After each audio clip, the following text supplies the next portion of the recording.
mga tour, good morning. Napadaan tayo dito ulit. May nakita tayo nakakita ko kasi ito sa mga vlog ng Thailander. Kinakain pala to. Dito kasi dito sa atin sa Pilipinas, pinapakain lang to sa kambing, pamurga, ayan oh. Ipil-ipil at saka yung daon. Pero nakita ko sa mga nagbo-vlog na mga Thailander na mga exotic. Kinakain pala to. Itong bunga at saka yung dahon. Kaya pwede rin natin i-try kung ano yung lasa nito.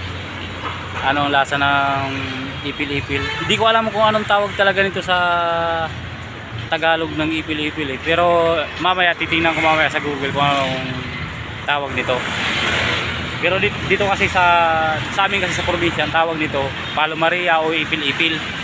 Hindi ko alam kung yung ba talagang tawag sa Tagalog. Pero tatry natin kung anong lasa nito.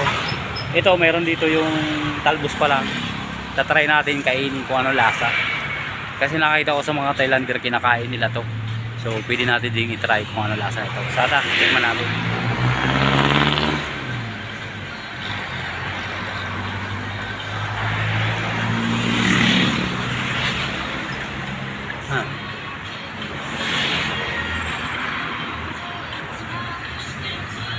Yung lasa niya may konting bite ng konti pero sakto lang dun.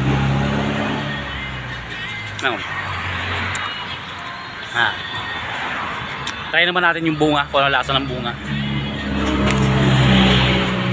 Okay, sarap din pala, kaya pala gusto rin ko ng mga kambing kainin kasi ayos lang yung lasa masarap. Ito naman try natin to. Try natin kung ano lasa.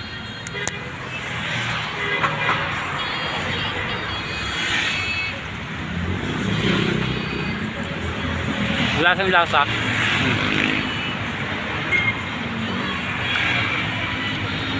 Medyo matigas nga lang, yung makunat lang yung balat. Pero yung buto masarap Masarap yung buto Lunukin natin para masabing totoo ang kanyain ko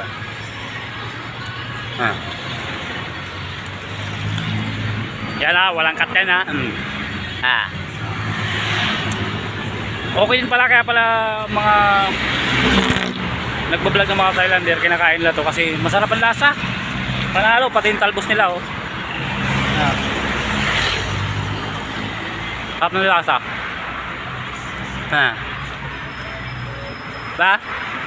Kaya yan sa nagtapos ng video ko nito, nakapanood. Thank you for watching sa inyong lahat.